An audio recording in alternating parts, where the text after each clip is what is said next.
नमस्कार दोस्तों, मेरा नाम प्रोफेसर कुलविंदर सिंह है और आज हम एक बार फिर बचत कंप्लीट फाइनेंशियल प्लानिंग के विषय में बात करेंगे।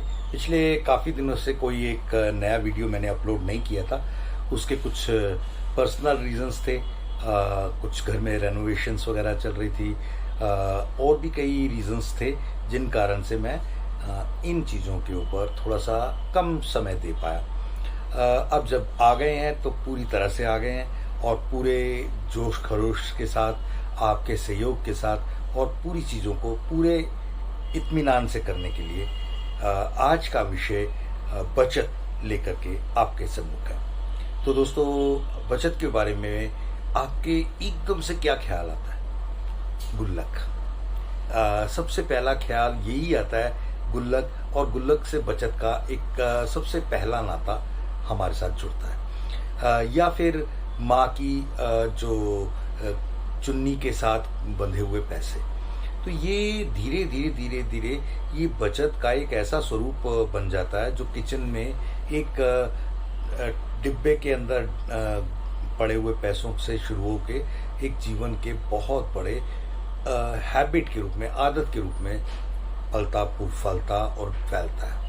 आप ठीक ऐसे समझ लीजिए कि चींटी जो होती है वो एक बहुत ज़बरदस्त संदेश दे रही है कि जिन दिनों में बारिश होती है उन दिनों में चींटी का बाहर निकलना मुश्किल हो जाता है, और उन दिनों के लिए बारिश, चौमासा जिसको कहते हैं, उससे भी काफ़ी दिन पहले वो अपने और अपने परिवार के लिए छोटे छोटे चीनी के दाने एकत्रित करते हुए उठा कर अपनी छोटी सी बिल जो उसकी होती है उसके अंदर ले जाके इकट्ठे कर लेती है। जानवर, हर तरह के जानवर अपने मुश्किल वक्त के लिए इकट्ठा करते हैं।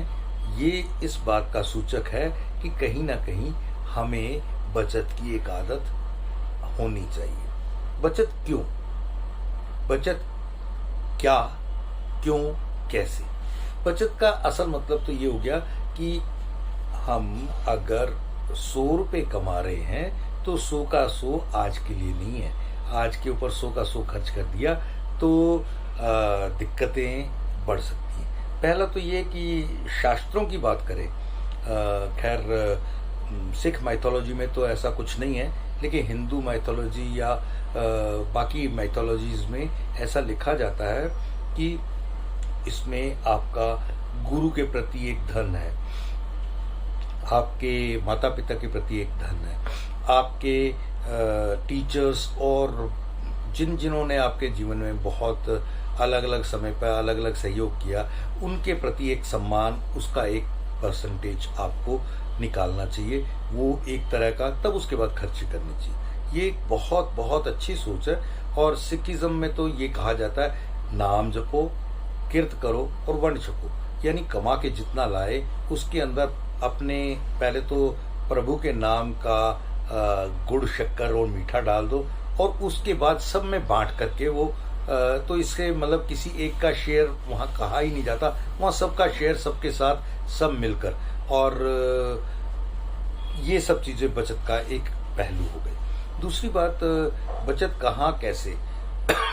अगर 10% से शुरुआत की जाए, अपनी आमदनी का 10% प्रति माह, तो आप यकीन मानिएगा, अगर सही समय पर ये शुरू कर दिया जाए, जैसे 25 की उम्र तक बच्चा कमाने लगता है, तो उसके बाद से लेकर 10% अगर कमाना शुरू कर दिया तो एक समय आता है जब एक हैंडसम अमाउंट उसके लिए बन जाता है। और वो हैंडसम अमाउंट कम नहीं होता। अपने जीवन के सभी मुख्य लक्ष्य, चाहे वो सबसे शुरुआती दौर में कार होती है, बाद के दौर में मकान होता है, फिर अपनी पेंशन होती है, अपनी शादी होती है, अपने करियर होते हैं, अपने बच्चे होते हैं, उनके करियर होते हैं, इतने सारे लक्ष्य एक छोटे से प्रतिशत को साइड पे करते हुए आप बहुत दूर तक लेके जा सकते हैं। और ये सब चीज़ें एक ही महत्व को समझाते हैं। मैं उस विषय पर भी काम करना शुरू कर चुका हूँ और बहुत जल्दी ही उस बारे में भी कुछ बात करेंगे कि बहुत सारे मशहूर बड़े फिल्मी कलाकार या क्रिकेटर्स या ऐसे नाम जिनके नाम को आप एक समय में पूजा करते थे, इतना बड़ा नाम, इतना बड़ा काम, इतना पैसा, इतना धन, इतनी दौलत, और आज कहाँ गया। और जब उनका अंत समय आया, उनके लिए दिक्कतों का पहाड़ आया, तो उनके पास मदद करने कोई नहीं आया, क्योंकि उन्होंने अपने समय में अपने पैसे को भविष्य के प्रति संवेदनशील होते हुए बिल्कुल जोड़ा नहीं, उसकी कदर नहीं की। क्योंकि जो समय और पैसे की कदर नहीं करता, समय और पैसा उसकी कभी कदर नहीं करता। ये बात मान के चले, और ये बात अगर कभी मान ली तो समझ लीजिए जीवन कभी भी आपको पलट कर पीछे मुड़ने नहीं देगा।